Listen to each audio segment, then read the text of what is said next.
on the Black Star Network. The January 6th committee holds its final meeting today, concluding more than 17-month investigation, and they vote on the final report that will recommend to the Justice Department to prosecute suspects for their roles in the Capitol attack. Atlanta pastor Dewey Smith is taking on loan companies.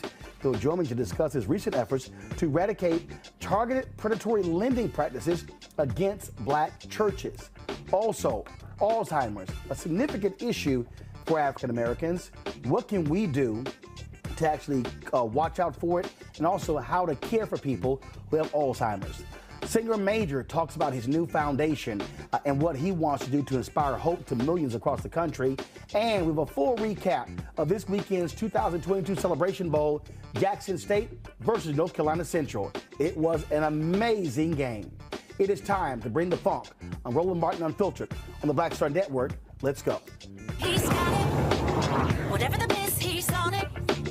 Whatever it is, he's got the scoop, the fact, the find.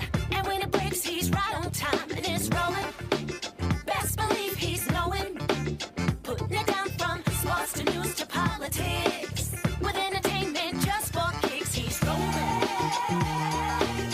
It's on go, roll, roll, y'all. It's Roland Martin, yeah. Rolling with Roland now. He's funk, he's fresh, he's real, the best, you know he's Roland Martin now.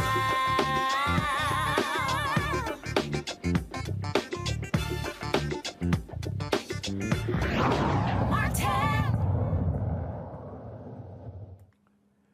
Nearly 2 years removed from the violent attack on the U.S. Capitol, the House Select Committee tasked with finding out exactly what happened is about to show its hand. The committee held its final hearing today. Here is a recap. The chair recognizes the gentleman from Maryland, Mr. Raskin, for an opening statement. Thank you, Mr. Chairman, and I want to thank you for your extraordinary leadership of this committee. Generations to come will praise you and the Vice Chair for your unswerving devotion to the rule of law. Several months ago, you tasked several of our members in a subcommittee with bringing recommendations to the full committee about potential referrals to the Department of Justice and other authorities based on evidence of criminal and civil offenses that has come to our attention over the course of our investigation. We are now prepared to share those recommendations today.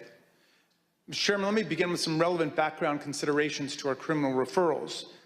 The dangerous assault on American constitutional democracy that took place on January 6, 2021 consists of hundreds of individual criminal offenses.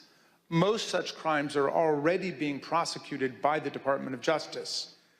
We proposed to the committee advancing referrals where the gravity of the specific offense, the severity of its actual harm, and the centrality of the offender to the overall design of the unlawful scheme to overthrow the election compel us to speak. Ours is not a system of justice where foot soldiers go to jail and the masterminds and ringleaders get a free pass. Mr. Chairman, as you know, our committee had the opportunity last spring to present much of our evidence to a federal judge, something that distinguishes our investigation from any other congressional investigation I can recall.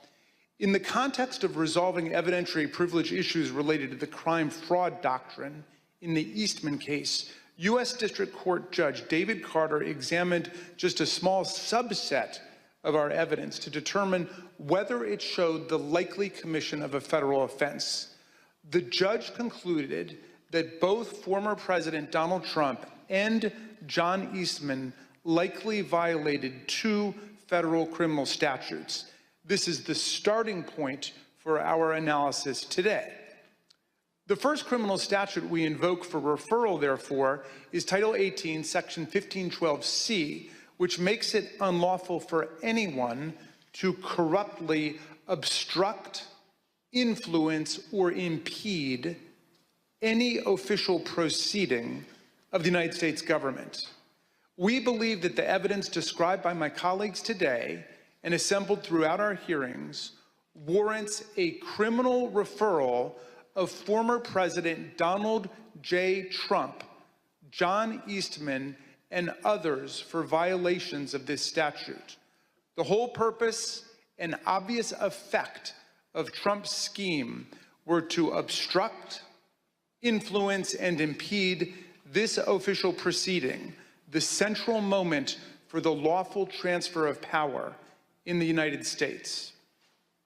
Second, we believe that there is more than sufficient evidence to refer former President Donald J. Trump, John Eastman, and others for violating Title 18, Section 371. This statute makes it a crime to conspire to defraud the United States. In other words, to make an agreement to impair, obstruct, or defeat the lawful functions of the United States government by deceitful or dishonest means. Former President Trump did not engage in a plan to defraud the United States acting alone. He entered into agreements, formal and informal, with several other individuals who assisted him with his criminal objectives. Our report describes in detail the actions of numerous co-conspirators who agreed with and participated in Trump's plan to impair, obstruct, and defeat the certification of President Biden's electoral victory.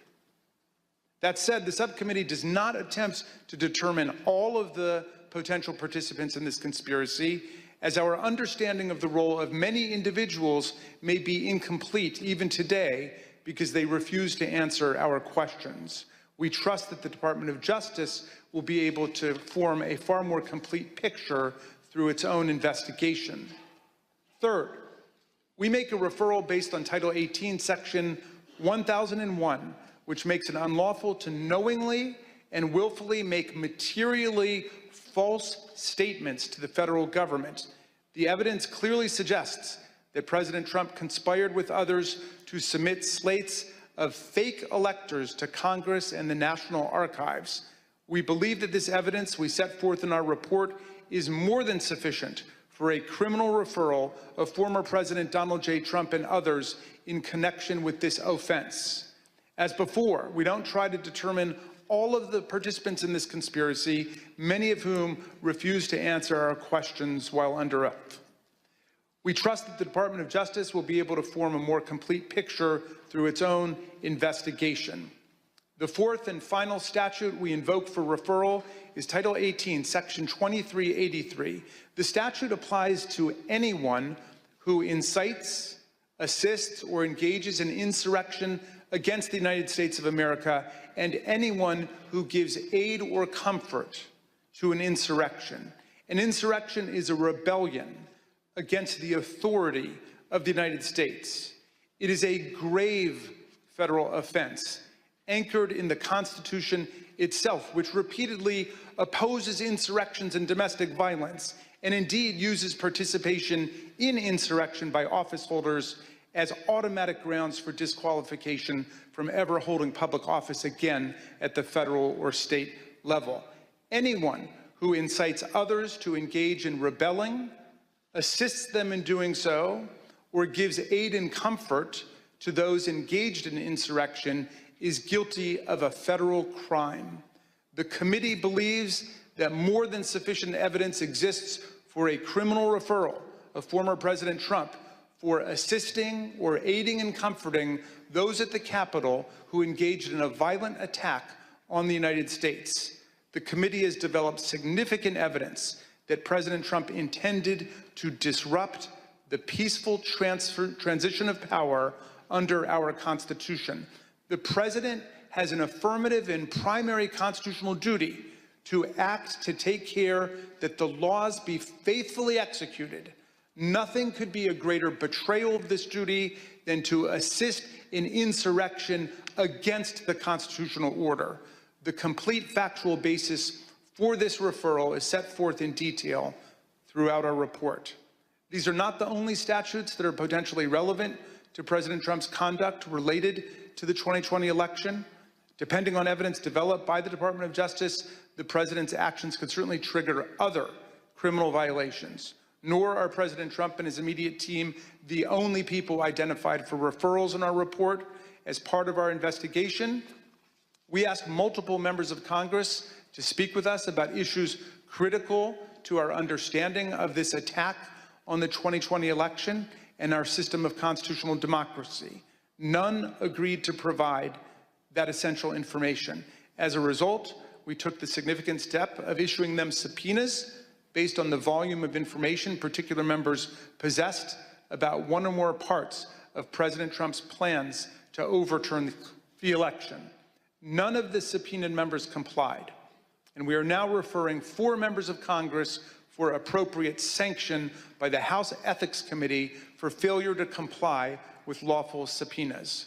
Mr. Chairman, we understand the gravity of each and every referral we are making today, just as we understand the magnitude of the crime against democracy that we describe in our report. But we have gone where the facts and the law lead us, and inescapably, they lead us here. Accordingly, Mr. Chairman, in light of these facts, I ask unanimous consent that the chairman be directed to transmit to the United States Department of Justice relevant Select Committee records in furtherance of these criminal referrals. Without objection, so ordered. Thank you, Mr. Chairman. I now yield back. Gentleman yields back.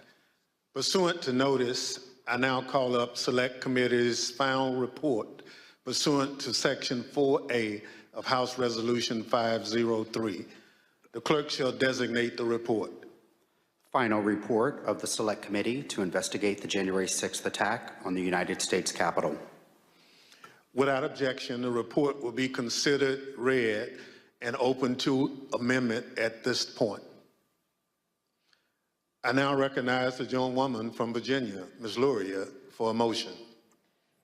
Mr. Chairman, I move that the committee favorably report to the House the Select Committee's final report, which includes the committee's legislative recommendations and criminal referrals of Donald J. Trump and others, pursuant to Section 4A of House Resolution 503. The question is on the motion to favorably report to the House. Those in favor say aye. Aye. Those opposed, no. In the opinion of the chair, the ayes have it. Mr. Chairman, I request a recorded vote. A recorded vote is requested. The clerk will call the roll. Ms. Cheney? Aye. Ms. Cheney, aye. Ms. Lofgren? Aye. Ms. Lofgren, aye.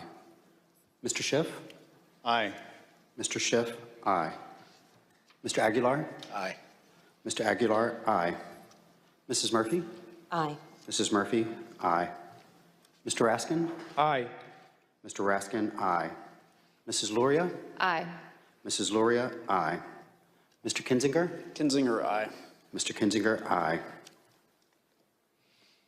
How is the chair recorded? Mr. Chairman, you are not recorded. Chair votes aye. Mr. Chairman, aye. The clerk will report the vote. Mr. Chairman, on this vote, there are 9 ayes and 0 noes. The motion is agreed to. Without objection, a motion to reconsider is laid on the table. Without objection, staff is authorized to make any necessary technical or conforming changes to the report to reflect the actions of the committee. The chair requests those in the hearing room remain seated until the Capitol Police have escorted members from the room. There being no further business, without objection, the Select Committee stands adjourned. All right, folks, time to go to a break. We come back on Roland Martin Unfiltered. We'll talk about black churches being targeted with predatory loans as well as nefarious bond companies. We'll talk with Pastor E. Dewey Smith. You don't want to miss our conversation. Don't forget to support the Black Star Network. Download our app, available on all platforms: Apple phone, Android phone, Apple TV, Android TV, Roku, Amazon Fire TV, Xbox One, Samsung Smart TV. Also, support us in what we do by joining our Bring the Funk fan club. Every dollar you give goes to support this show, and so we appreciate all of you. We got to get 2,000 people contributing at least $50 this month to hit our goal. We've got some amazing things coming down the pipeline, our 24-hour streaming channel, all of those different things, folks. So your support absolutely matters. Send your check and money orders to P.O. Box 57196, Washington, D.C. 20037-0196. Cash App, $RM Unfiltered. PayPal, R. Martin Unfiltered. Venmo, RM Unfiltered. Zelle is roland@rolandsmartin.com. roland@rolandmartinunfiltered.com. And don't forget to get a copy of my book, White Fear, How the Browning of America is Making White Folks Lose Their Minds. Available on all platforms, all stores, Amazon, Barnes & Noble, Target. Also, download your copy from Audible. I'll be right back.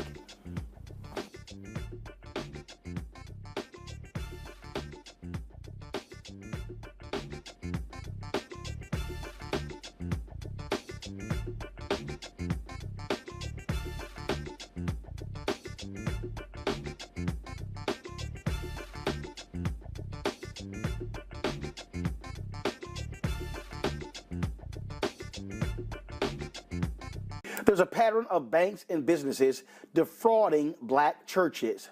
One Atlanta pastor has filed a civil lawsuit that names numerous parties who participated in a national predatory lending scheme targeting several black churches throughout the U.S.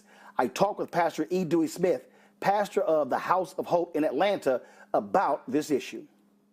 So, Pastor Smith, tell me about this initiative as it relates to these churches. And first of all, let's walk through the problem. You're laying out that the churches are being targeted when it comes to predatory lending? Yes, sir. You know, there's a financial instrument called bond transactions, where bond companies purportedly sell bonds to investors privately, and then they hire a local bank to be responsible for receiving the payments from the borrower, and then making interest payments and keeping a ledger of the people who supposedly purchase bonds. And so in 2004, the campus we currently own now was refinanced through bonds. Bishop Earl Polk was the pastor of the Cathedral of the Holy Spirit. And we purchased the campus in 2009, but the purchase was contingent upon us assuming their bond transaction, which was the only way we could assume it. And now we've discovered recently, after paying $17 million in 13 years, that the bonds were never sold in 2004, licensed, registered, or authenticated. And we've also discovered recently, we only found out because the vice president of the bank in Amarillo, Texas, was fired and banned from banking permanently by the Texas Department of Banking. And then we've heard from other churches, one in Florida and one in Raleigh, North Carolina, who've lost their properties, that those transactions were never officially done. And so bond transactions have been a major issue for churches for years, but it seems as if African-American churches are being targeted. And so I guess what jumps out here, and a lot of this has to do with expertise, has to do with not really understanding these financial instruments. And then what happens is having trusted voices come to them and assuring them everything is okay. And then folks go, okay, well, I trust this person. They're a Christian, they're a member, or they may be a fellow pastor, so let's go with it. Yeah, I think you're exactly right. In our case dealt with forgery of the initial documents. And so there's a RICO charge against the bank, the bond company, about 20 defendants in our case. I mean, theft by deception, theft by forgery, racketeer, influence, corrupt organization. So ours is a little more intense. But in a case like Dr. H. Beecher Hicks, who was one of my mentors growing up, Metropolitan Baptist Church in Washington, D.C., they had a similar issue with the bond company. And I'm not sure was malfeasance involved, but I do know that the instrument is incredibly tricky. And if you don't have a bond attorney and people who have the correct expertise in it, then it could lead to some very adverse consequences. So sometimes it is a matter of not having the right people aboard, but then sometimes the documents can be forged and misplaced and swapped out at closing. And so it can be very, very tricky. And it's gotten the best people, from Enron to Michael Milken to athletes. It happens all the time with investors. Have you lined up bond experts to say to any church, hey, if anyone approaches you or you're considering this, use these people. We've already vetted them. They know what's going on. Absolutely. And we've been in contact with the NAACP and, of course, the SCLC and a few other organizations to kind of put together a conference and put together a checklist. So when it happens, we would know what to do. But what is also interesting is that most of the bond companies are now all of a sudden leaving the bond industry. We've received a myriad of calls from other bond companies who are not involved, trying to negotiate this, come to some type of settlement, because it's a real stain on the industry. And so we want to do all we can to empower people, and also, encourage some to even consider doing a class action lawsuit. But there are a few companies that have a history of doing this to churches, particularly African-American churches, and we want to just put all the information out there so they can go back through, the documents and even talk to the SEC, because the bond company that we're involved with, the license was terminated by the SEC. They were banned and expelled by FINRA. Also, they were sanctioned by the FDIC. And so a lot of this information we should have known a few years ago when the sanctions happened, but those federal agencies never reach out to the people who've been harmed by it to let them know that malfeasance has taken place. So I think there's some culpability there as well with the federal agencies for not sharing information. I think back to, there's so many stories. I think back to Pastor Kirby John Caldwell, what happened there with those Chinese bonds, and he's now in federal prison. I think back to, and to your point, this can be devastating because folks have lost churches. You mentioned Pastor H. Beecher Hicks, and one of the things that, of course, they eventually left that location and then moved out to Largo, Maryland. And it's devastating because you have people who have given, who have tithed, who have had offerings, and this is Black owned property, and then all of a sudden it's gone because of one of these things. Absolutely, it's tragic, because I think a lot of times it's predatory in the sense that sometimes traditional loans, when banks were kind of pulling away from lending to churches, you can get more money, and the underwriting process is a little easier in terms of bond transactions. And so sometimes, people get up in situations where you bite off more than you can chew. They have all types of covenants and restrictions within the bond indentures where they can call the loan in at any time. And so it just can create a plethora of problems, and it's heartbreaking to see it happening. And I just, we assumed that ours was legitimate. We assumed that with the bond transaction and the indenture was solid, it had been in place for 5 years. And, I look back now to ask ourselves, and our team has, because we had two attorneys involved in the initial transaction. But there was no way we could have caught forged documents at that time. And so it just, now we know what to ask for, and we just want to share that. And we're encouraging a few other churches to institute a class action lawsuit. One church is the African church that's in Raleigh, North Carolina, and the other church is in Orlando, Florida. They lost the building, and now they're having to rent the building back from the people who foreclosed on them. Wow. Lost everything. It's just, it's sick, and it's evil, it's diabolic, and it's predatory. And this is, one of the things that I've done a number of commentaries, and I was talking about HBCUs and contracts and expertise.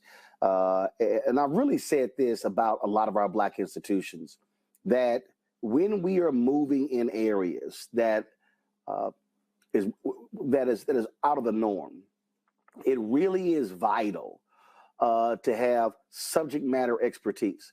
So you can have an attorney, but the question is that their particular expertise? There are real estate attorneys. There are tax attorneys. There are, as you said, there are bond attorneys. And I think a lot of times, a lot of us just assume that, well, a so-and-so can handle this, when in fact they can. Reverend Floyd Flake also told me once, he said, hey, when we first started doing deals, with banks, he said, I would bring I would bring various deacons. He said, when we started doing transactions that were 20, 30, 40, $50 million, he said, I needed folk on my side of the table who spoke the exact same language as people on the other side of the table, so they understood, we knew what was going on. And so that expertise is so vital, and it's going to cost you, but it's going to cost you a lot more if you don't have the expertise on the front end. It's funny you mentioned HBCUs, because I found out that the bank that's involved in this situation with us, who's been trying to resolve it actually, the best to their ability, they're actually one of the banks for Shaw University there in North Carolina now. And it just made me wonder, I know it's a different type of lending in that ours is a bond transaction, but the fact that they handle, I think, a lot of the student loans for Shaw University. And it just made me wonder, are those things above board as well? Because this bank has a history of issues and a history of malfeasance, where the president and the vice president both have been fired from the bank in the past few years. And so it just made me wonder again, are all the I's been dotted and T's been crossed? We have an HBCU renaissance, which is a beautiful thing, but you're exactly correct. If we don't have the expertise at the table, to people who know the lingo, know the tricks, and that would have the protection there, because we didn't have a bond attorney. We had a transactional attorney and a real estate attorney who were very, very solid. And again, there's no way they could have caught forgery. So I will say that. But there are a few other things now that we know that they could have looked for that could have possibly brought us to this conclusion sooner. But ours was a very, very tricky and deviant transaction, and criminal. And so ours was a little different, but again, you have to have the right people in place who know how to ask the right questions. So moving forward with this national effort, what is it going to look like? And then what are y'all planning on, traveling the country? You're looking at having webinars, really, how are you going to be, frankly, teaching and educating other churches and pastors about this very issue?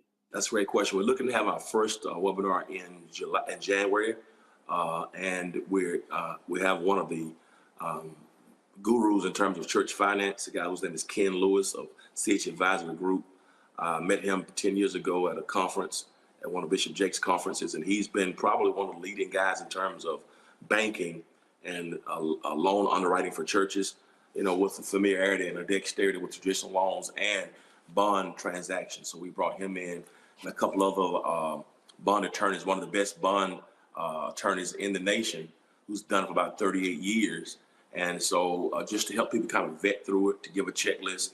And so we look to have quarterly meetings. I'm hoping that Bishop Jakes has his conference in May of next year, 2023, and hopefully we have some opportunities to have some discussion there as well, and a few other pastors' conferences throughout the year. And so we just going to put together and try to get the information out there, because I do think by having a checklist and people that you can talk to, and having the right understanding of state law, because that would be helpful as well. So, and I think that list is important. I mean, as you were talking, I thought about the NFL Players Association and how they have, like, for even the NFL, here are these certified agents, and then the Players Association has been very helpful in providing people with reputable financial advisors and others, because sort of the same thing, how players have been taken financially, and it's like, man, I didn't know so-and-so was screwing over different people like that. But being able to say, hey, here are people who have been vetted, who are trusted. So if you're looking for it, here's sort of a list of people who you can call from. Roland, one of the bit, let me thank you for this opportunity, first of all, and all you've done and all that you do for us. But one of the biggest problems in the African American church is we don't talk. Yep. And it's like we are just on our islands by ourselves, and everybody's doing their own thing for whatever reasons.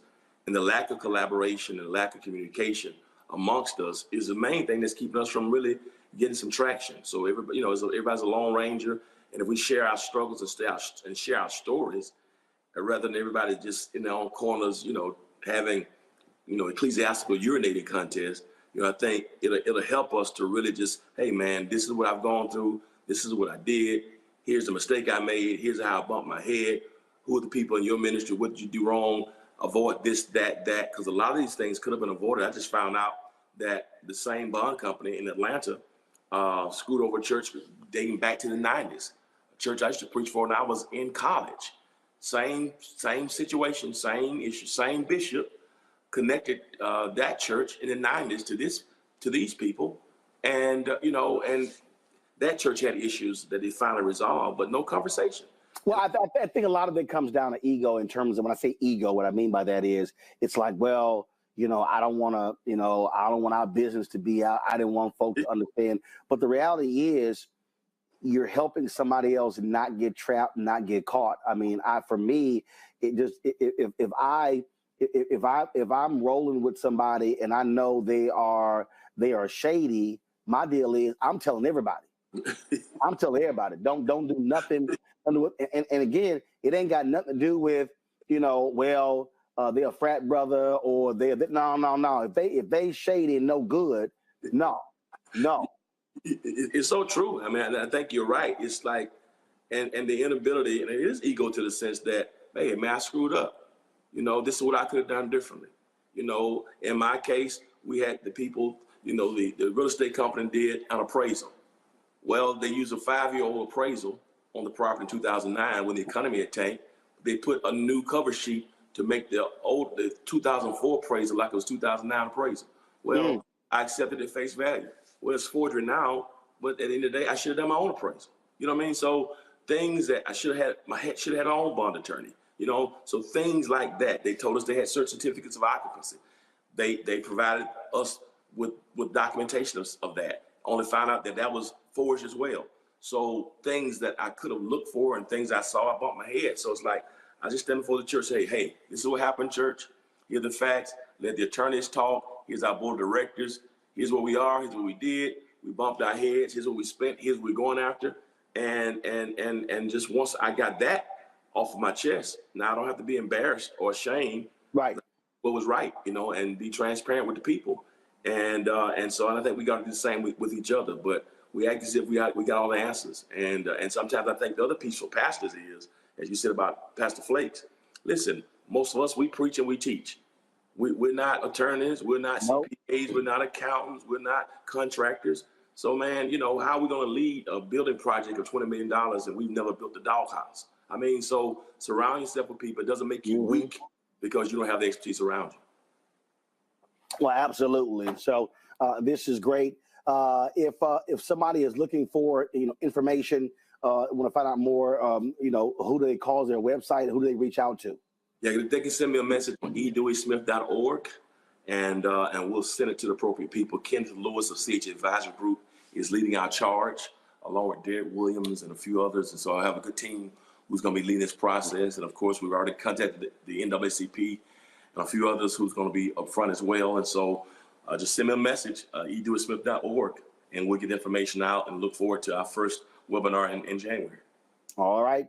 Pastor Smith, we certainly appreciate it, and hopefully folks will heed the message and then reach out to you and really take advantage of the learning opportunity because, what we don't want to see are our institutions fading away because of shenanigans.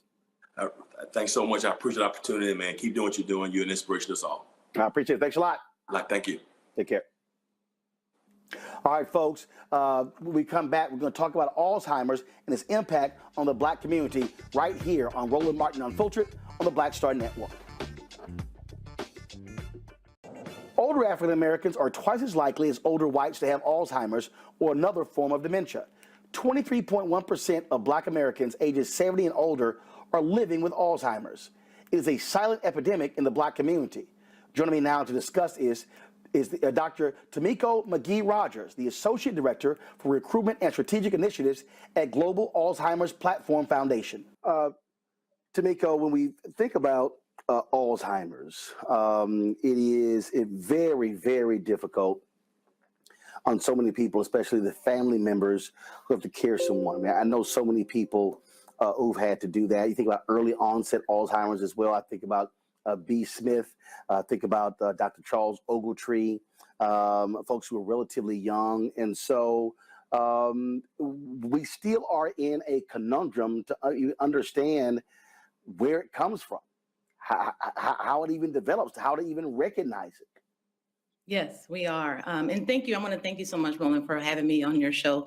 You're doing so much for the Black community, so thank you. But you raise a very important question.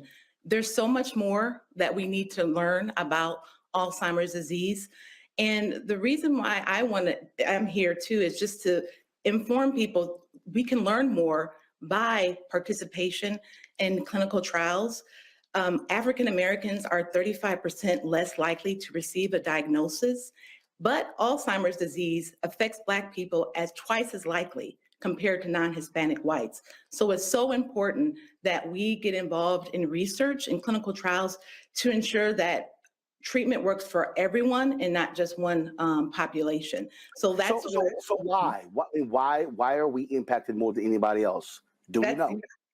Yeah, we have looked at it. Some people, researchers have seen diet, right? Diet plays a big part of it. Genetics, right? Our genetics play a big role. And then just also, I can also just give you some information. We do some healthy brain promotion. And some of the things we encourage people to do is get sleep, get enough sleep, right? Exercise, right? Try to address your stress, your level of stress. That has a lot to do with cognitive decline and memory loss. So it's things that we can do to prevent it. But unfortunately, in the African American community, it's more prevalent. And we just need to do things to address those, as I said, diet, exercise, and sleeping better. And so what do we look for? I mean, we hear these examples all the time. Oh, folks, they begin to forget things, but I mean, a lot of us actually do that. So, right. And then in what age? Because when you think about the early onset, a lot of people thought before that was really, 70 plus, but you're hearing more and more cases of people in their early 60s getting Alzheimer's. Yes. So you raised a good question. Thank you, Roland, for that question. So I just want to reiterate, we all lose our keys, right? I know the other day I lost my keys. Where are my keys? But the distinction for Alzheimer's disease and when there's a problem is when you lose your keys, but then you see your keys and you look at them and you don't know what to do with them. You don't know that they're used to drive a car. Or you lose that remote and you find it, but you don't know the remote is used to turn on the TV, right? It's when it becomes and it impacts our daily life, our activities of daily life, and it affects our routines, our daily routine. And that's when we say, if you have any concerns about your loved one, or if you have some memory concerns, especially with the holidays coming around, right, is to reach out to your healthcare provider, or your family member, the family member can reach out to the healthcare provider on their behalf, and then also possibly consider clinical trial participation, because there is hope and there's a way, and that can help us to find a possible cure and treatment for Alzheimer's disease. You mentioned participating in clinical trials. If there's somebody out there who would love to do that, how do they do it? Yes, there's so many ways. So you can also first go to your healthcare provider. They will be able to provide information about open clinical trials that are recruiting currently. And then also we do have a website. It's called the Global ALZ, ALZ platform.org/volunteer. And you can go there and register to receive more information about the clinical trials that are there. We have sites, research sites that we support that conduct these trials. And then also, I would just say, consider attending a lunch and learn and attending a community health fair and getting involved that way, where you can learn more also about the clinical trials that are available and open to people out there. There is, I began this thing talking about caregivers. Yes. And I remember talking to Dan, who was B. Smith's husband, and one of the things that he said that people don't understand is the toll it takes on the caregivers. Yes. So what advice for someone who now has to deal with that, whether it's Alzheimer's or dementia, because they must deal with their own mental health and physical health, and it is such a burden on those individuals. Yes, thank you so much for that question, because yes, it is. They typically tend to come have a health concern or health condition as a result of taking care of that loved one. So I would just say, I would recommend they consider participating in support groups. There are so many support groups across the United States, and they can provide that support and, that encouragement. And you are a part of a community that's also going through what that person is going through. And then also just self-care. It's so important. And I know it's easier said than done, but it's so important to self-care. Take care of yourself, the person who is that caregiver. Go and see their healthcare provider. Go and talk to a therapist if you need someone, or seek that counseling, because it can be a burdensome. Believe me, I understand it. I've also had loved ones affected by Alzheimer's, and it can totally affect that caregiver's life and have greatly impact their life. So I would just say it's important to get self-care. Remember, put yourself first too, and then also be a part of those support groups, and then reach out to your healthcare provider if you have any issues or concerns about your own health. All right, then. Well, Doc, we certainly appreciate it. Where can people go to get more information? Yes. Again, I want to just highlight that they can go to our website. It's global. ALZ platform.org/volunteer. All right, then. We surely appreciate it. Thanks for your information. Thank you so much, Roland. Have a great rest of your day. Thank you. Take care. All right. Bye-bye. All right, folks, when we come back, our Black and Missing report, we do this to focus and keep the attention on African Americans who are missing. And so we'll do that when we come back. You're watching Roland Martin Unfiltered on the Black Star Network. If you're on YouTube, Facebook, Twitch, Instagram, hit that like button, folks. Get those numbers up. We should be over 1,000 on YouTube. And so make it possible. Also, subscribe to our YouTube channel. Subscribe to the Black Star Network. Download the app today. Folks, you can do so Apple phone, Android phone, Apple TV, Android TV, Roku, Amazon Fire TV, Xbox One, Samsung Smart TV. Join our Bring the Funk fan club. Send your check and money orders to P.O. Box 57196, Washington, D.C. 20037-0196. Cash App, $RM Unfiltered. PayPal, R Martin Unfiltered. Venmo is RM Unfiltered. Zelle, Roland at RolandSMartin.com. Roland at RolandMartinUnfiltered.com.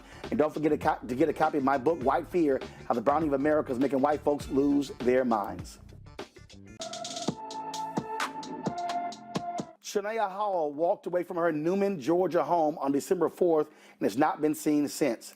The 17-year-old is 5 feet 7 inches tall, weighs 175 pounds with black hair and brown eyes. Anyone with information about Shania Hall should call the Newman, Georgia Police Department at 770-254-2355, 770-254-2355. An Alabama inmate was cooked to death in an overheated prison cell. A federal lawsuit was filed over the death of Thomas Lee Rutledge. It took place 2 years ago at the William E. Donaldson Correctional Facility in an overheated prison cell. The lawsuit alleges the prison knew that the heating system was broken, causing the heater to overheat cells throughout the prison. The night Rutledge died, correctional officers did not aid Rutledge at all, sitting with his face pressed to his window, trying to breathe in some cold air. And the prison knew the heating system was broken, and other men died from extreme heat due to the broken heater. Let's go to Georgia, where a former Atlanta police officer has been indicted in the 2019 shooting death of Jimmy Atchison. Last week, former Atlanta police officer Sung Kim was indicted on charges of felony murder, involuntary manslaughter, and violation of oath by a public officer in connection with the 2019 shooting death of Jimmy Atchison. It's not clear if Kim, who retired from the Atlanta Police Department, has an attorney, but again, we'll have the details when we get more information. A jury acquits a Washington State sheriff for chasing and harassing a black newspaper delivery man. Pierce County Sheriff Ed Troyer was found not guilty of misdemeanor false reporting charges related to a confrontation with a black newspaper carrier in 2021. Troyer was accused of calling 911 to report that Cedric Alzheimer, a black newspaper carrier, threatened to kill him in January of 2021. Now, he made the call after following Alzheimer around the neighborhood in his vehicle. About 40 officers responded to the scene. Again, the jury found him not guilty. A Michigan man pleaded guilty to threatening Black Lives Matter supporters at multiple Starbucks.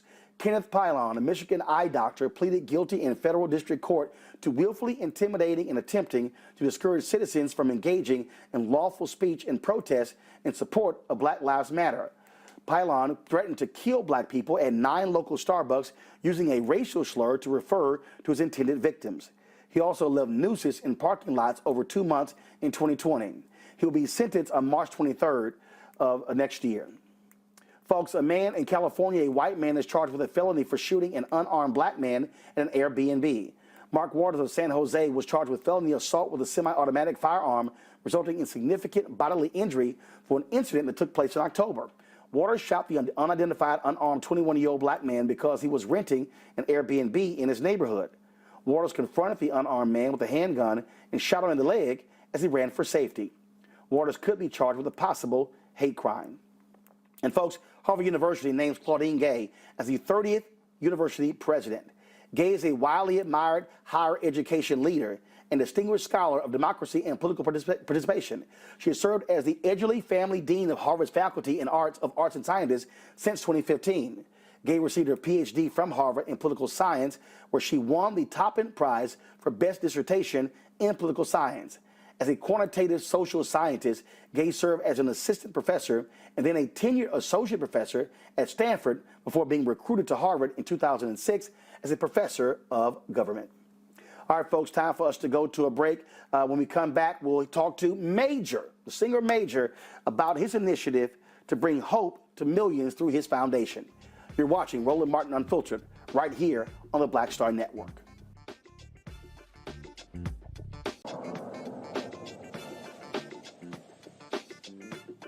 Folks, so we were at Operation Hope Global Hope Forum. I had a chance to sit down and talk to my frat brother, the singer Major, about his new foundation, what they want to accomplish, what they want to achieve by inspiring people and giving them hope all across the country. Here's our conversation. All right, folks. Y'all, he had the audacity to send me some damn talking points. You're welcome, Roland. As if I actually read talking points. I don't. You're welcome, Roland. I don't. So, you know, so I guess he figured, you know, folk don't know. So he wanted to sit. What you want me to read this stuff? Listen, Roland, I just wanted to give you reference points. Just no, man. I got it. I mean, you know, like I think you're a brilliant man, but Grammy nominated. You know, Soul Train awards, which I'm still confused how you have a Soul Train awards but no Soul Train show. I'm just saying. Well, they still have the awards because it's all about honoring the music of soul, the black experience. But I would love but it's the Soul Train Awards, which is tied to the show. I would love to see the Soul show Train. again. Yeah, you're right. Why? Because you always want to be more Soul Train dancer? Because I can hurt them. I can hurt you. Open that line up. Bruh, I'm mean with it, Doc. With what? Tell the people who you're interviewing, Roland, just in case. Ladies and gentlemen, 7 Image Award nominations. Did you ever win? Bro, no, not yet. Oh, that's why you minor. Listen, until that win. Right. So I'm hoping we have 'cause all I see are nominations. Oh, so did you win a Soul Train Award? I'm heavily nominated, bro. Right. I need to win something. You like the Susan Lucci of music. Can you cross me over? Can you tell the people? Because you know, I got 4 Image Awards. You do, and guess I think what? I've been nominated like 9, 10 times, but I got 4. But I need you to understand this. I voted for you. Smart man. So did you vote for me? Probably not. Ladies and gentlemen, this is Roland Martin. I haven't even voted. Live. No, I'm talking about in the past. No, I've never voted. Because remember they just changed it. Yeah. For the longest, only members could vote. You're not a member? Okay, when you're a journalist, like I'm covering the group. No, you're not a member? Because I'm covering the group. That doesn't matter. No, it does. Be a member. No. How do you stand as a member of Alpha Phi Alpha Fraternity Incorporated? Hey, because listen, without also being a member. No. Of the NAACP. No, because is it a conflict of interest? That's why if you just listen. But wouldn't Alpha be the same if our morals are aligned? No, because I'm not actually covering Alpha on a regular basis. Got it. So because I've actually covered the NAACP. Make it make sense. No, I'm trying to tell you, that's what it is. I mean, they've tried. So that was part of the deal there. So you sort of have that conflict. Understood. And so yeah. Yeah. So that was the reason why. Okay. And so it was only in the past couple of years when they opened it up to the nation at large, where you don't have to be a member to vote on the Image Awards. Absolutely. And so now I can vote for you and hopefully get you a damn Image Award. Yeah, because this will be the 8th nomination. Because you have a lot of the certificates, bro. So many. Like, you know, your mantle has, like, you frame, like for me, like, I got the certificates. I don't even know where I put them. I just like they mail it to you, and I'm like, okay, there it is. I just don't, you know. But I'll tell you what I do have. Yes. I have a platinum certified song, a love song that has taken me all over the world. If you heard it, you heard it. If you know it, you know it. What is it? This is why I love you. You're welcome. And that's right. That's right. Clear that because that's right. I got the publishing. That's right. But I just wanted to. Nah, but for real, that's one plaque I do have. There you go. That's a there you go. plaque. There you go. In there, bro. There you go. Well, see, guys, I used to always mess with Anthony Anderson because prior to Blackish, Anthony probably was the most nominated, had never won an Image Award person. Yeah, yeah. And it wasn't until Blackish, which he's won like 6, 7, 8 years in a row, whatever. And so we used to kind of go at it.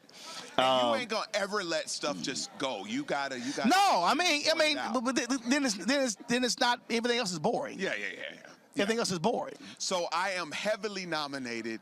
Beautiful people, if you are watching and you happen to be on the voting committee, please consider Major Whole World in His Hands for outstanding music video or outstanding gospel song. Well, first of all, since we're doing that, you know, and you want to put your bid in? Since we're doing That's disrespectful. Since we're doing that. This is my moment. On your show. This is my shit. I mean, did you miss? There's so much disrespect. Did you miss all of this? Did you miss? I saw it. I'm just checking. All right, I'm just checking. So since you throwing that out there, vote for us both, and especially this Image Awards committee, since I created Roland Martin Unfiltered, and all the great work we've done, never been nominated. Since this network has been. Yeah. Wow. Never been nominated. For best news show, best host, all of that. So I told my team, I said, listen, I said, we don't get nominated this year. I said, I ain't even. Did y'all submit this year? Yeah, we did. Okay. I made it clear. I said, we don't get nominated. I said, I ain't applying again. I ain't wasting my money. I ain't wasting my money. I think you'll be fine this year. We'll see. Okay. We'll see. And I don't mind. I mean, it's a whole bunch of mainstream news shows, but I got to keep reminding them we black.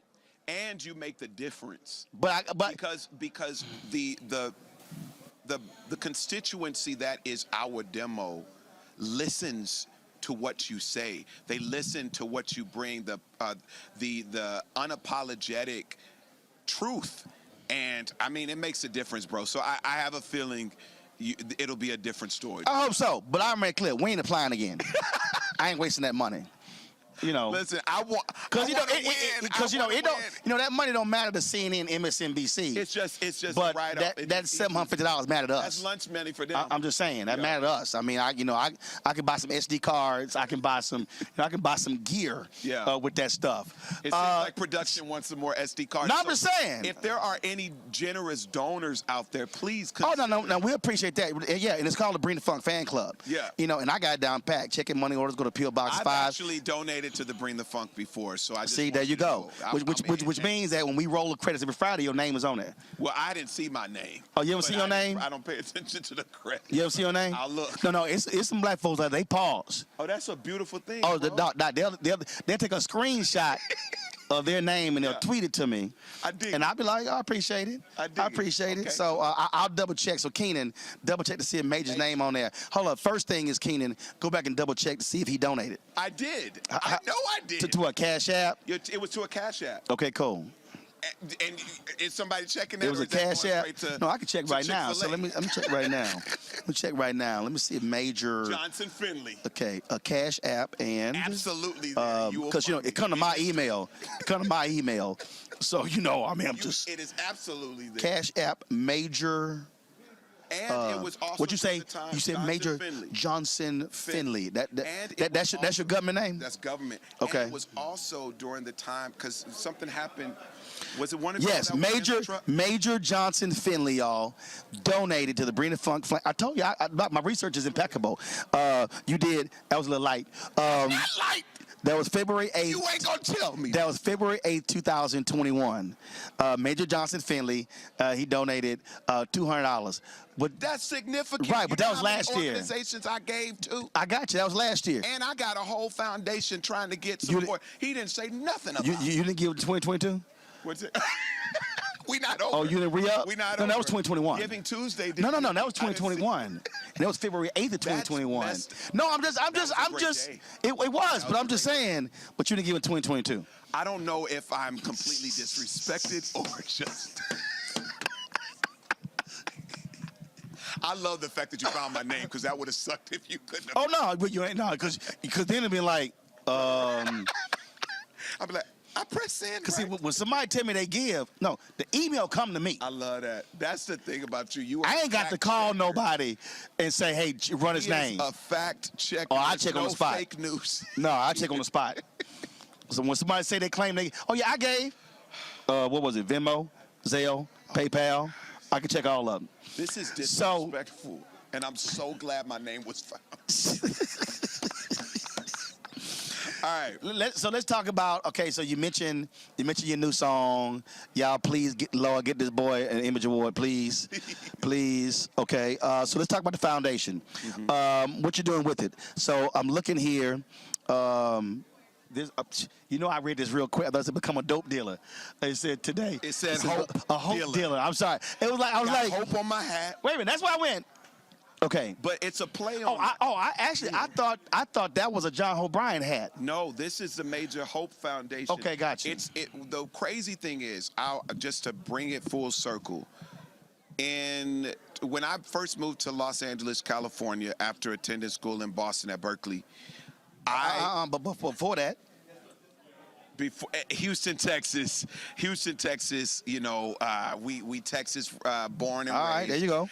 We're kind of family, so it's hilarious because his in-laws are my people, and yeah. So whatever. Anyway, I get to LA and I connect with an endeavor that wanted me to sing for Jeff Franklin, the creator of the TV show Full House. Got it. And this man has so much money. The estate was brilliant. And they talk about proceeds are going to Operation Hope.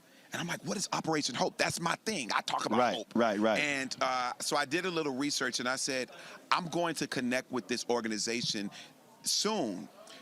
Fast forward to earlier this year, both myself, Stedman Graham, and John Hope Bryant were honored with an award for our commitment to community and service in our respective fields. And we talked, and it has been a connection and a bond ever since. He invited me here as the opening night's entertainment, as well as speaking on the panel about hope. And therein, we have Major Hope Foundation, which is my humanitarian commitment to amplifying hope in communities and people near and far. It's a beautiful venture. I'm nervous. I'm excited.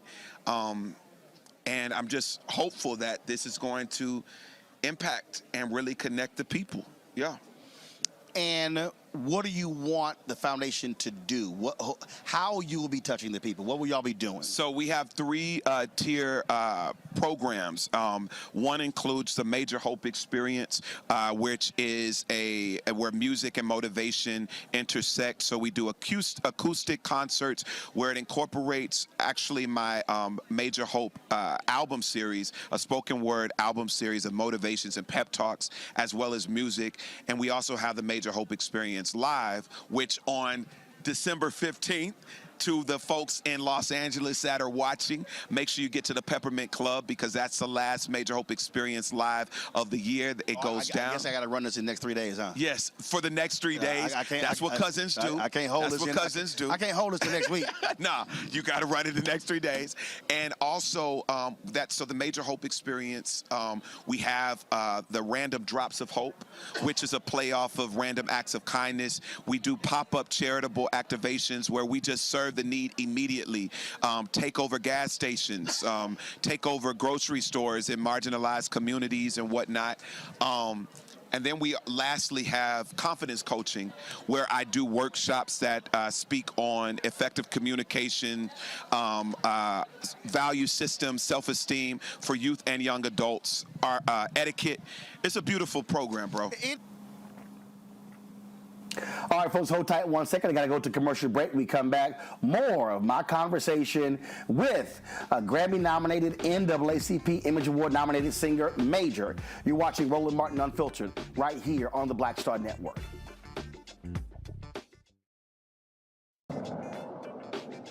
Welcome back, folks. Here is part 2 of my interview with singer Major with regards to his new foundation.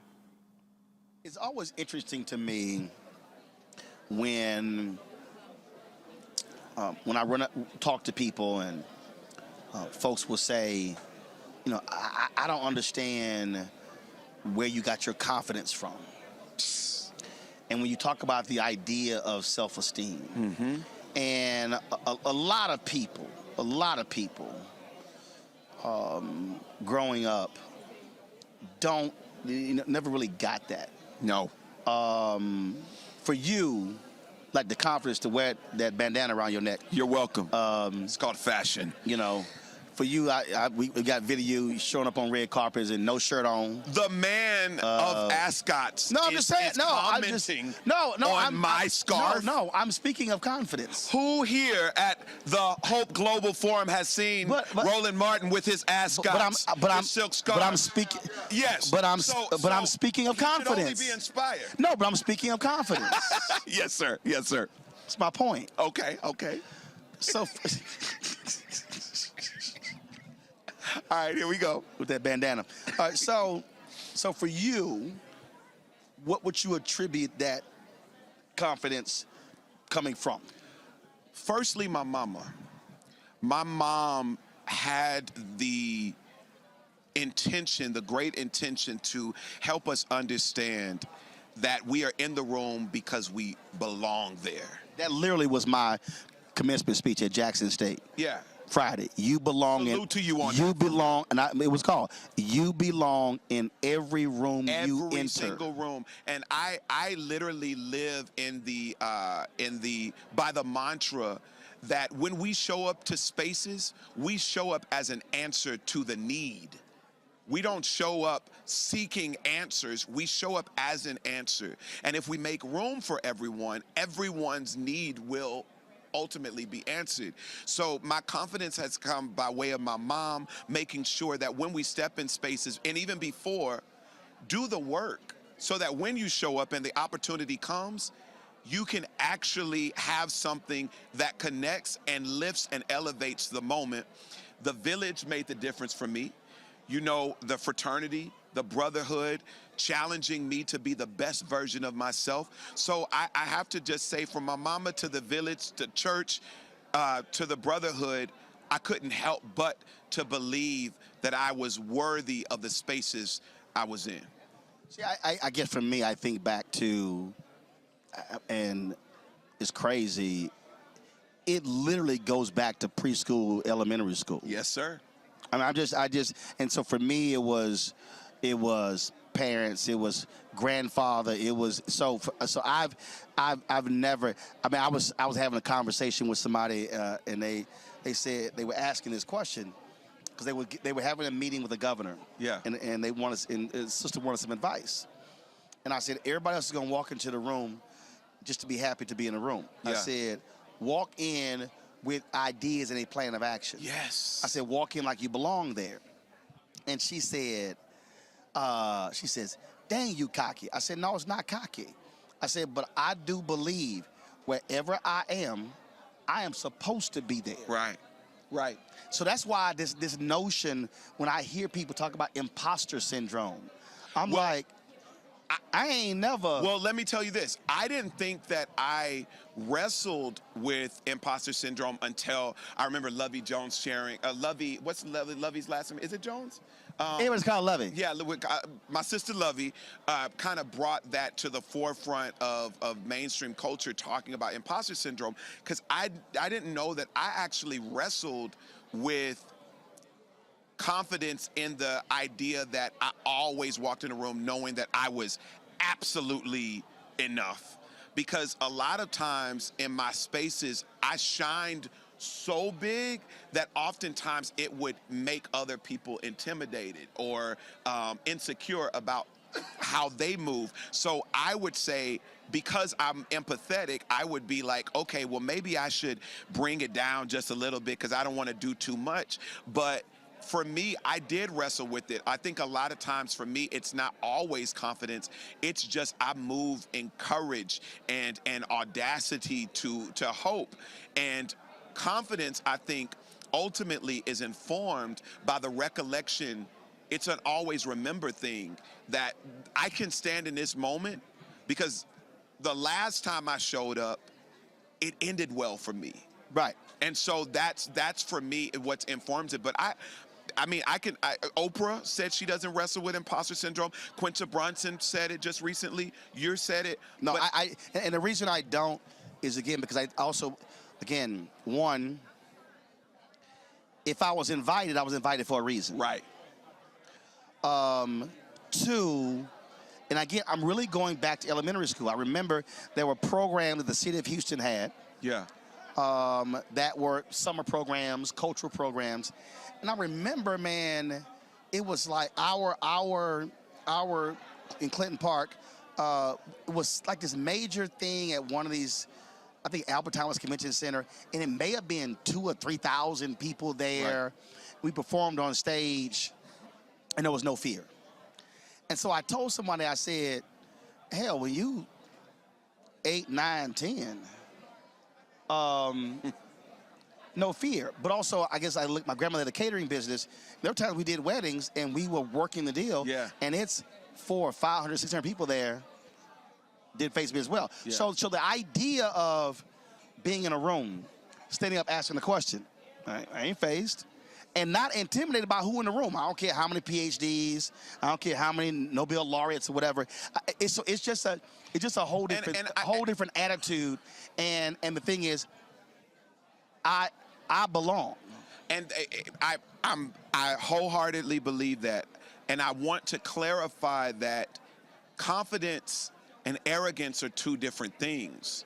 And I think far too often, because so many people wrestle with confidence and security and insecurity, that they challenge it because they have not mastered this sense of confidence and being so they'll call you arrogant. They call it arrogance, but that's not what it is. And it really also, I think, is also based upon knowledge. Right. So if I got the knowledge, I'm like, man, let's go. Yeah. Let's we ain't even I'm ready to swing. What good is all this information if I'm not moving in the confidence to share it, to give it?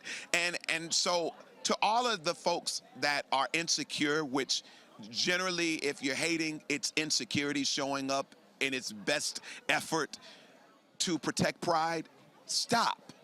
Stop. There is room for all of us. Be you unapologetically. Can't nobody do you like you do you. Make room for that. I say it like this, Roland. Far too big is the sky for only one bird to fly. And oh, how beautiful is the night when more than one star shines. There is room for all of us to confidently, unapologetically shine, period. Right. That's why when I meet young folks, especially black folks. Yeah.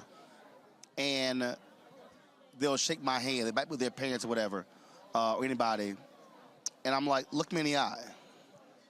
Yeah. And that's the exact tone. Yeah. When you shake my hand, look me in the eye. Yeah. And they're like, and I go, now do it again. Yeah. And the parents looking like, I said, no.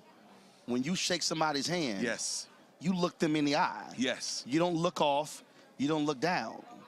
And it's really, I just did the Jackson State graduation, and it was amazing the number. And I'm always studying people. I'm always studying body language, and it was amazing the number of people who walked across. So they would get their degree from the president, and whenever I give a commencement speech, I shake the hand of every graduate. Yes. And I'm standing there, and the number of these are African Americans who would be looking down, looking off, looking past, and not looking in the eye. And part of that's because also how we've been trained. We couldn't look white folks in the eye. Right, right. And that's a mindset that we also pick up on. Yeah. And I just think that when you talk about helping people and teaching people, it really is vital that we teach our folk having good self-esteem, but believing that you belong, and believing in yourself. That's why when somebody speaks and they'll say something, I'm like, I'm sorry, I didn't hear you. Yeah. They're like, no, I didn't hear you. I'm like, I need you to project your name. Because it's like, oh, I'm Kim. I'm Kim. Say it again. Values. No, I'm Kim. I need you to say it. It's value systems. You were reared very well. I've met your parents, some great folks. You were blessed to have that rearing and steering and the education and the village and the community and the commitment to assuring that you were properly cultivated. I think and ain't got nothing to do with college. My mom and dad didn't go to college. Right. It's a value system. That's right. It's a value system. And so the confidence coaching that the Major Hope Foundation is committed to is literally to help people build a sense of self-worth, a value system, because oftentimes the marginalized are inundated with so much disenfranchisement and disadvantage and negativity that their sense of worth is so low that of course you're going to see more crime, or of course you're going to see more degraded experiences, because they don't feel they have anything to live for. Right. And so I get right to the core of their heart to help them realize, no, you're necessary. I see you, I hear you, and I will choose to understand you. And once you get that, you start living a different way, and you have something to live for. Choices are different. And so, and you notice I said in youth and also adults, because a lot of adults have lived without this value system. A whole lot. And I speak to anti-recidivism. I'm going to help them reacclimate to the society that they didn't think they belonged in, to let them know you are here because you are necessary. Well, it is always just, to me, this is vital, because again, if to your point, if it wasn't cultivated growing up, if it wasn't a part of your family structure, you really do have to be taught and begin to break those things down. Like, people will come to me, and I'm talking about, we're talking about corporate leaders. I was with this one sister, and when the company basically said, yo, we're done with you. This is a brilliant, she absolutely is CEO material. And was sitting there wondering, will I find another job? Stuff like that. And I'm sitting looking at her like, the hell you? And it was a trip, and I was like, well, have you met this person, this person? And she's like, no. So you need to meet these people. So we're sitting there having lunch. And while we're sitting there, I'm texting the people, I need you to meet so-and-so. And then I go, okay, so-and-so said to email him. So-and-so said to call him. And she goes, wait a minute, I said, oh, I'm sorry, you thought I was gonna wait till Monday? Right. And she was like, so you just, I said, yes, while we were sitting here, while you were talking, I sent them a text. Absolutely. I'm like, what are we waiting for? And she was just like, and again, and this is not somebody who I knew for a very long time, but I instantly picked up her spirit and what was holding her back. And I said, baby, there are larger jobs with smaller companies. And she told me, she said, you know what? One of the greatest mistakes I should have done, international travel early in my career. She's telling me all these different things. And so, I'm speaking in, no.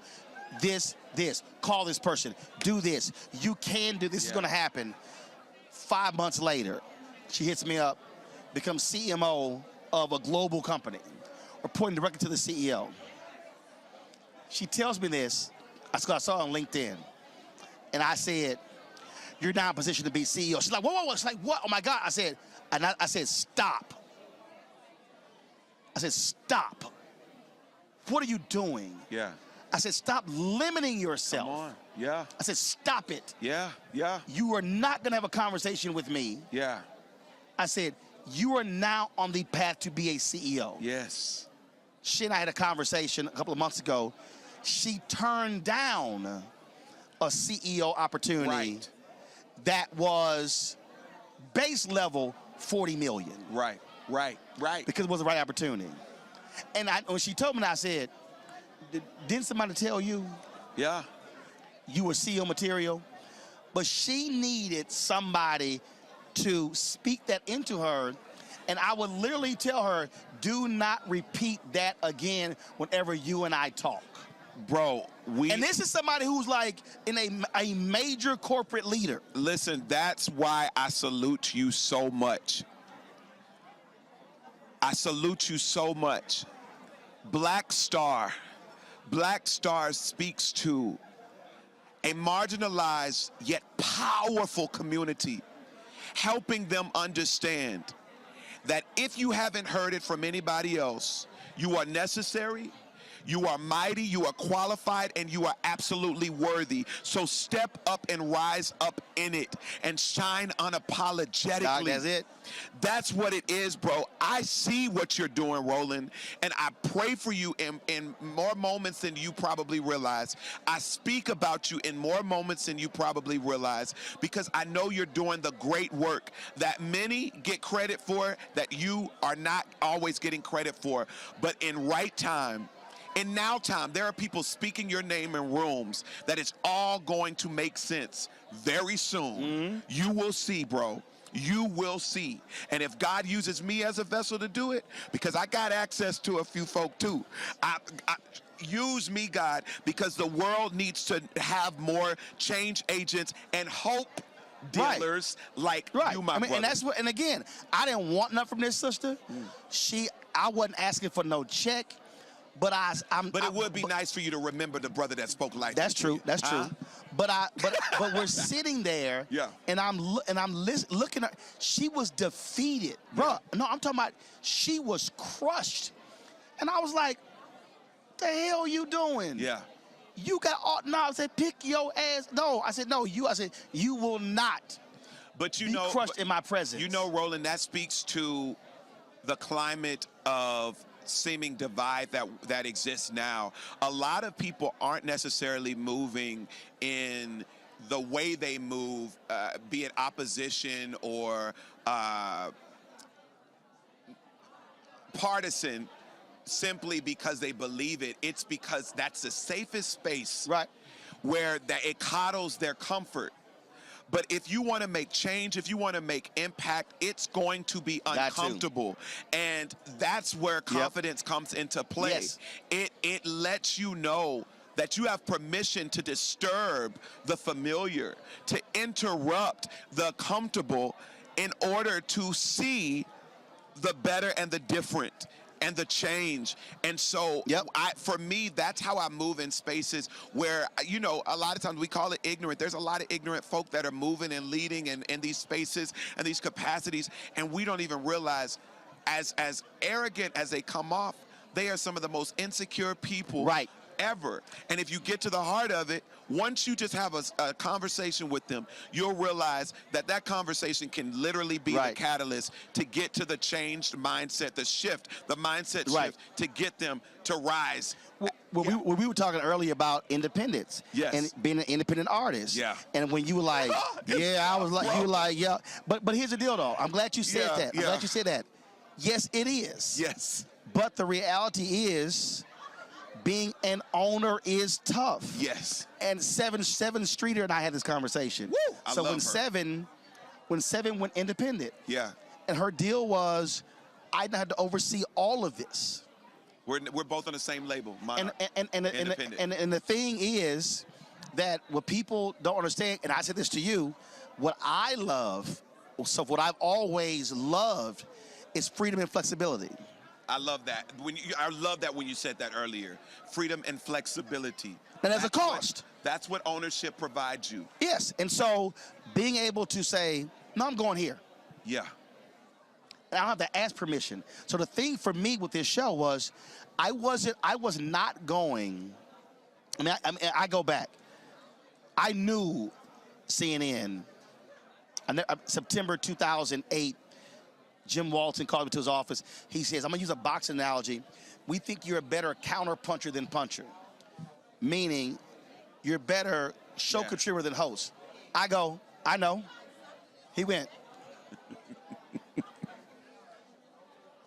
He goes, I said, I know I'm not ready to host. Yeah. So I said, here's what I need you to do. I need you to send your notes to your coaches. Right. On what I need to do to become a host. Yeah. And then partner me with them. He was like, he called my agent, he was like, that's not how I expected the conversation to go. I knew when I was ready for a weekly show. Yeah. I hosted a weekly show on TV One for 3 years. CNN would give me one. Yeah. Then I knew I was ready for a daily show. Yeah. It happened the following year. Yeah.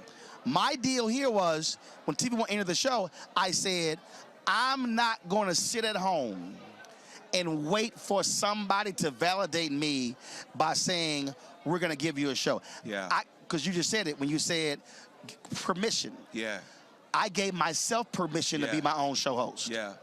So now I've given shows to 5 other people. And that's part of the deal.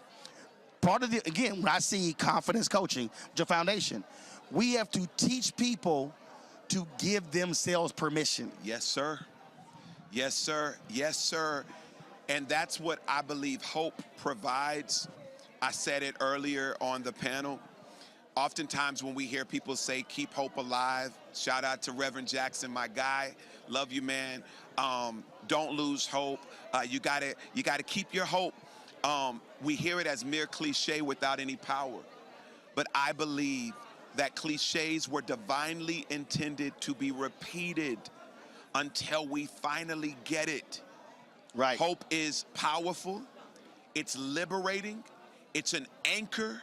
And it is also your permission, as we were speaking, to believe for greater than what the current circumstance is trying to convince you to believe. Yep. Every storm runs out of rain, beautiful people. Name one that didn't. You can't. Theoretically and literally, every single storm runs out of rain. Yes, there'll be casualties. Yes, there'll be devastation. But soon enough, the sun comes out and reminds you that there is more to the story than what the previous or current chapter is giving you. Stay with it. Lock in. Rise up. Black Star Network. Beautiful Star You. Be all of that. It's major. I know what no feels like. I heard no so many times that I had to flip it as an acronym that from here on out, bro, N-O is now next one. Because if it ain't this one, it's going to be the next one. See, I actually flipped it. No. On to the next. No. Right. It's on. It's on. I did that too, bro. It's on. And Doc, I'm telling you, but that goes back to confidence, hope, belief, and there's so many people, they're just, they run up against that one obstacle or two or 10 or 20. Say it, 10 or 20 and it's gonna or happen. 30, and it happens, and it happens, and it happens, and it happens. The problem is, woo, don't quit, but the problem is, a lot of us who have achieved something don't talk about it enough. Yes. I use the example, I'm gonna talk to Bishop T.D. Jakes. Nobody ever wants to talk about Bishop T.D. Jakes when he was digging ditches in West Virginia. Right. They want to talk about preaching to 1 million in Africa. Yeah. No. When he was in the mud, under houses. But it's the same bishop. Absolutely. And I think that's the mistake that people make. That's why, for me, when I'm talking about support us in this show, I am transparent with what stuff costs. Yes, sir. and I'm saying, yo, we're trying to go here. This gonna cost $150,000. Yeah. We need y'all to give. Yeah. And because it's letting people know that this just don't happen just by happenstance. Right. Like, and so I think it's a lot of people. That's what it is. Too many people, they've absolutely given up hope. They don't have that confidence in themselves, and they want somebody else to give the permission. And this is not a poor thing. Again, I was talking to a sister who making high 6-7 figures. If I told you the name of the company, it's one of the top Fortune 500 companies in America. Yeah. Not the bottom. Yeah. One of the top. She thought there was no future. I looked at her like she was out of her mind. I said, baby, it's called the Fortune 500. Yeah. Hello. You work for one of them. Yeah. It's 499 others. What you doing? Come on, bro. And it's just, I mean, and you just need, so it ain't about, and look, she's highly educated. But that's the piece I think a lot of people just don't understand, Doc. So where can they get more information about the foundation? The foundation, nowthat'smajor.com/Major Hope. Major Hope. Major Hope is the foundation. You can go to my Instagram, everywhere online, Now That's Major, at Now That's Major. You will find it. Y'all, I'm about the business. I've been doing it. I've been doing the serving and the service to my community out of my own pocket. But I said, by wise counsel, I realized that I needed to make it official. We are a 501c3. I'm excited about it. I have an incredible board that includes top execs from AT&T, Wells Fargo, Shell, Nespresso, Nestle. I'm grateful. Everyday people, we're coming to your community to serve you, and I might give you a little song in between, but do know that whatever it's going to be, just like my mama named me, it's going to be major. Well, first of all, you see on his car the colors are black and gold. Oh, you know it. But I'm surprised that hat not black and gold. I always have. Oh, this hat. Oh, I got one of those. But that, you know, I got the gold feather hat. You know, we can't help it, bro. But of course, I almost wore black and gold today. I'm gonna have it tomorrow. Right. Me too. I can't go anywhere without black and gold. Just let them know. It just makes sense. Just let them know. All right, baby. Always good to see you, H-Town. Yes, indeed, bro. Appreciate it, Doc. Yes, indeed. Peace. All right, they're gonna get a quick photo. Okay.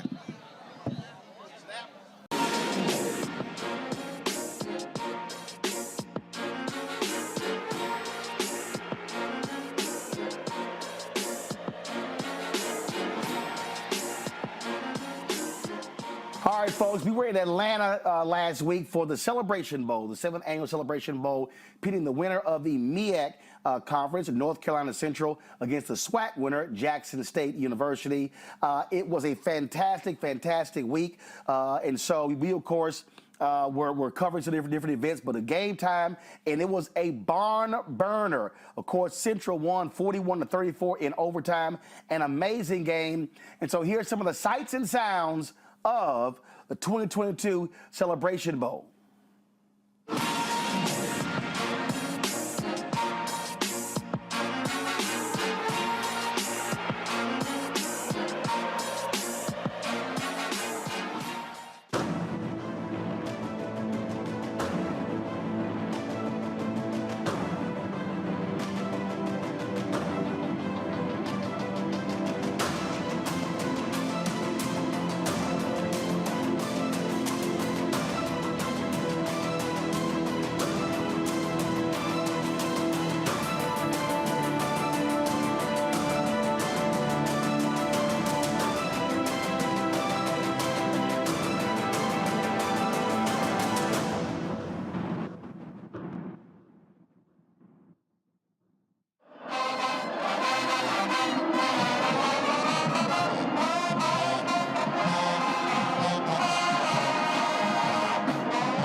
All right, folks, so normally people are talking about the halftime shows, but everyone was talking about what happened on the field. Goes down to the wire, and of course, Jackson State down by 7 with 7 seconds left, and then all of a sudden, Shedeur Sanders hits Travis Hunter in the end zone as the time expired to force an overtime. I was literally standing right there as it unfolded. Here's the video that I shot.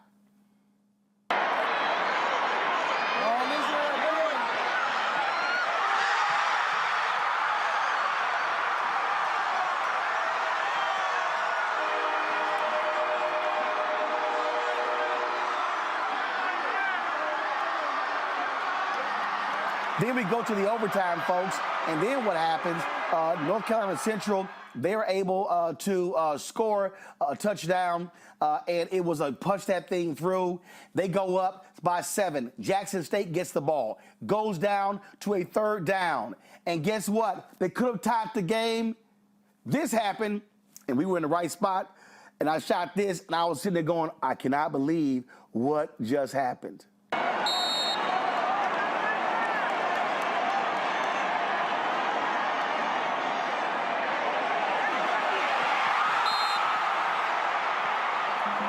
After he drops that 3rd down touchdown, easy touchdown, it's now 4th down, one final play for Jackson State. But they could get a 1st down.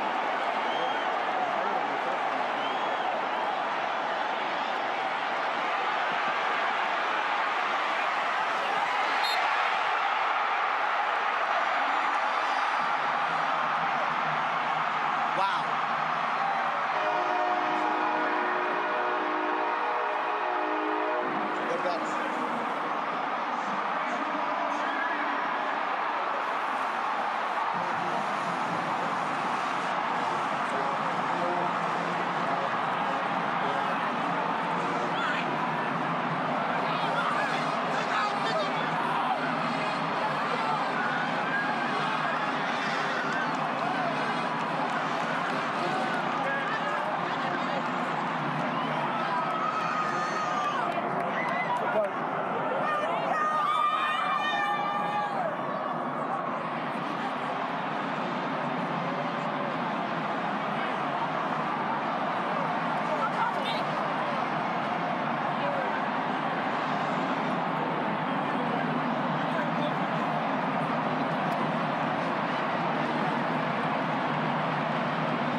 right, folks, hold tight 1 second. We got to go to a break, and we'll continue with our with our recap of 2022 Celebration Bowl powered by General Motors. So let me go to a break. You're watching the Black Star Network.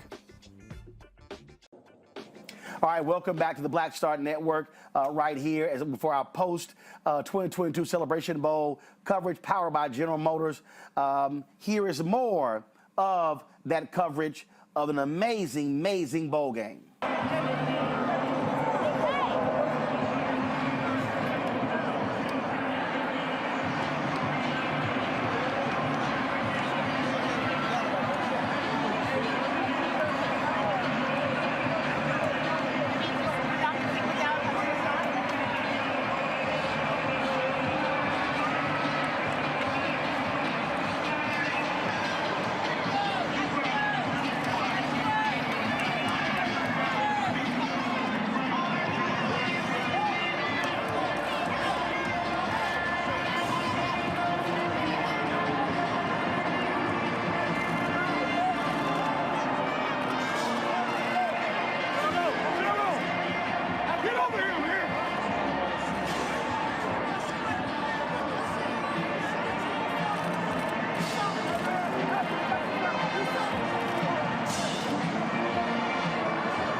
And folks, quite an emotional. Jackson State fans stunned. They were undefeated going into this game. The only loss of the season, not winning the HBCU National Championship. And so North Carolina Central players and coaches, and already celebrated. Coach Deion Sanders was doing his part to console his team, console his players. It was an extremely emotional moment on the field for Deion Sanders, for Jackson State players, and for their fan base. And then, what you'll see, I even caught Coach Sanders embracing Jackson State great NFL Hall of Famer Robert Brazile, who played for the Houston Oilers when the game was over. Now, I grew up watching the Houston Oilers, Love You Blue, and got a chance to talk to Hall of Famer Robert Brazile about this game, about this team, and about Coach Sanders. Thank you. Thank you for what you did, man. It's gonna hurt. It's gonna have you. Come on. Real man about it. It's gonna hurt. Where at? Where at? Your thoughts just about this team?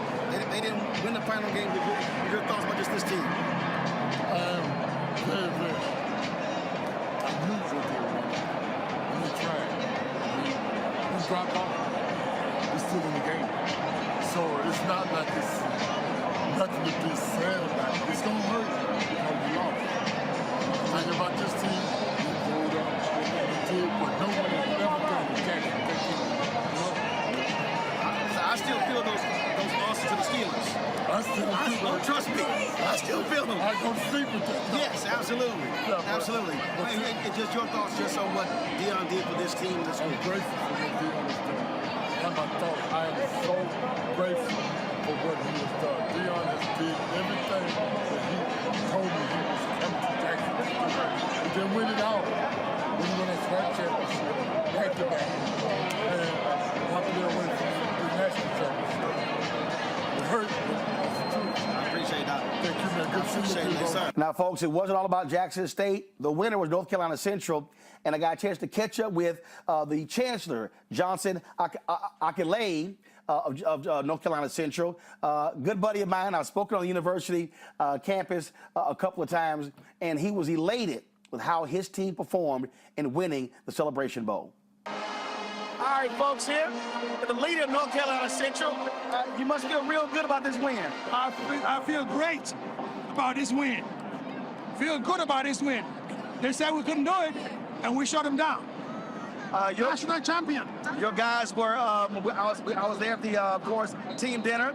They were loose. Yes. They were having fun. Yes. They came to play. They came to play. They were ready to play. And they were in form, in shape. They shut them down. Well, everybody kept asking me who was I cheering for, because I just did Jackson State commencement. I said, well, I've spoken at both schools, so I was pulling for a tie. And Roland is my good friend. They go way back. He's rooting for the best, you know. Yeah, thank you. Look, it was absolutely great. It was good. It was a good game. And so, what does this game also mean, the level of tension?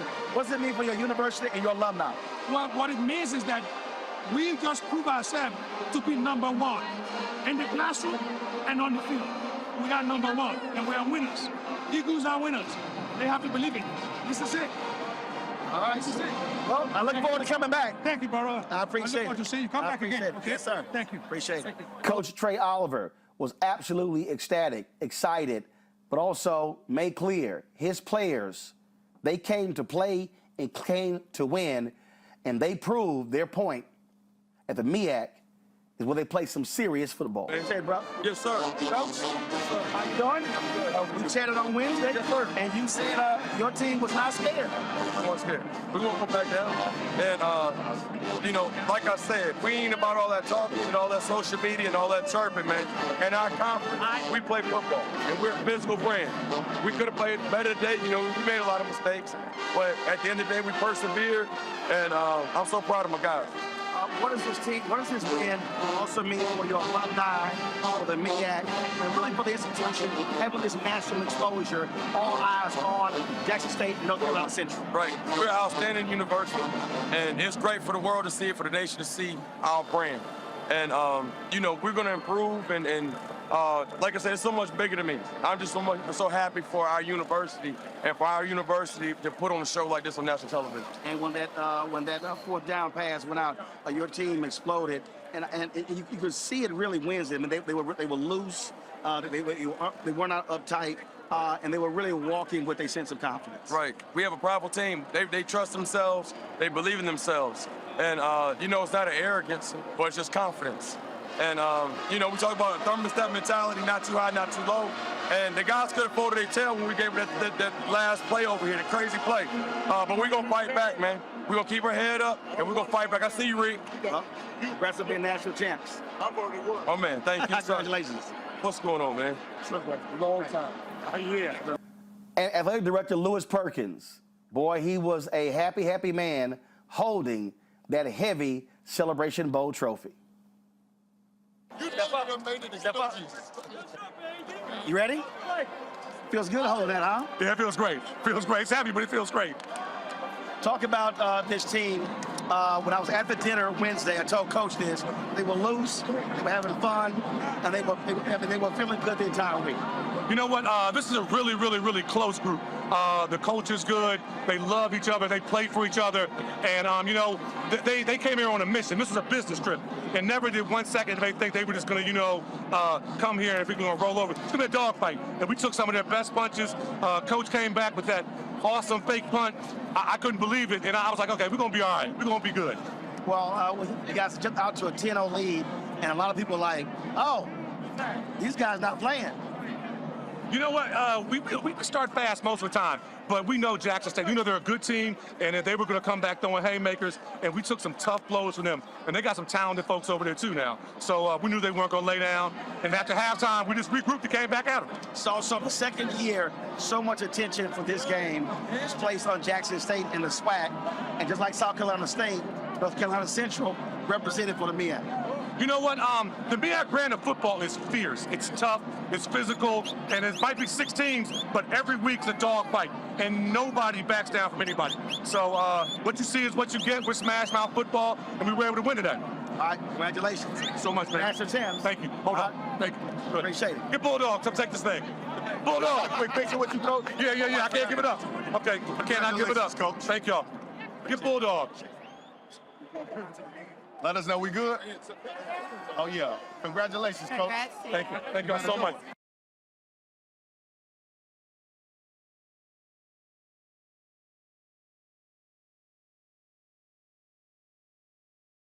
Now, after we talked with the North Carolina Central staff, we then went to the post-news conference where Coach Sanders gave his final news conference as head coach of Jackson State, and where I also got a chance to ask him about that emotional moment on the field with his players in Robert Brazil. Coach Roland Martin, there were 2 emotional moments after the game. You were picking players off the bench, but also in the tunnel, you embraced Robert Brazil. Yeah. And both of you very emotional. Talk about those 2 situations after the game. I wanted to have a last opportunity to speak to my team as a unit. So that's why I was trying to get them in and comfort them as well. Because a lot of those young men were emotional because we didn't fathom a loss. We don't think like that. With Robert Brazil, that's like big brother. That's like uncle. And I feel like I let him down. Like that's my man. Like I call a few people before accepting the job to let him know what I was contemplating. And he was one of the ones because I wanted his blessing. And I wanted to understand the lay of the land because I didn't really know a lot about the HBCUs. And he's been there every step of the way. He's done things that you don't even understand. But he's been there for me to give me guidance and comfort and love and wisdom. And I sincerely love him. And I feel as though I let him down. And that's going to be with me for the rest of my life. I love him that much. He's in the meetings on Friday just to be there for us. He's always there. Whenever he could make the games, he's there. And the young men love him, not because of what he's accomplished, but who he is to us. And I just feel that way. So for everything that you did, how do you feel like you let him down? For everything you accomplished? We lost, man. We lost twice. I'm a winner. I know I don't just measure. I'm sorry, sis. I apologize. I don't measure everything by W's and L's because, you know, graduation rate, people staying out of trouble legally. I think we have several kids that are fathers. I want them to be great fathers. You can't measure that kind of stuff. But, you know, not winning, you measure that kind of stuff. But I feel like we won, but we didn't win that game. But that's just me. I just feel like I let him down. And that hurts. I love him that much. I want to make note to a man that's been there for me. You know, throughout all this, I've lost several people through this short journey of Jackson. And my pastor was one of them. And God sent me another man that has filled that void and then some. Is Pastor Smith, you here? God, I love you, my brother.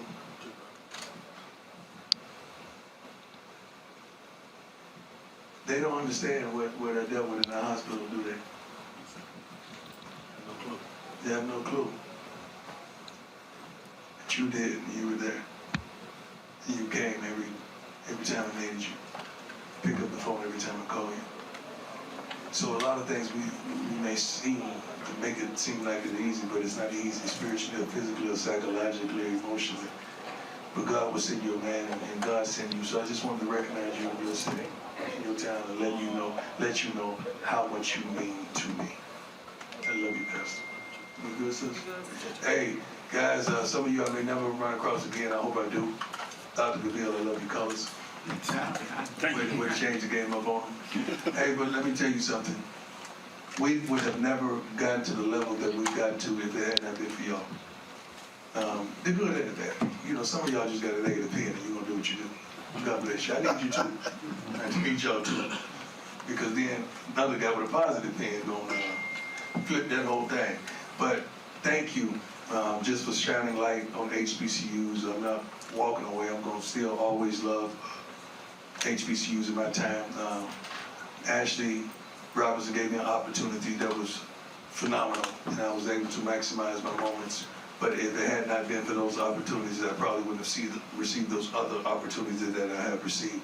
So I'm forever in debt. I'm going to miss the Sonic Boom with all my heart. Dr. Little, our cheerleaders. I mean, so many people. I can't be on to have a roll call. But I thank y'all, each and every last one of y'all, for what you've contributed. White, black, Hispanic, Asian, anybody that has ever reported, not on just me, but HBCUs, and uplift this whole movement. The movement don't stop with a man, although it may have started. The movement gonna continue with a plan. I'm gonna say that again. The movement don't stop with a man, although it may have started like that.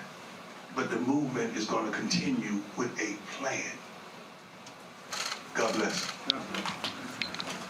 Nobody clapping me? Walk around.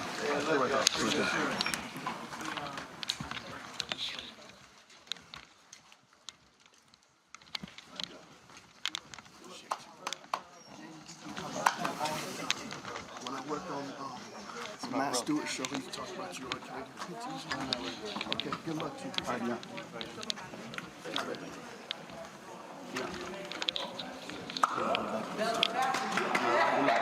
Appreciate you, my brother. All good, man. All good. Let him come. What's that,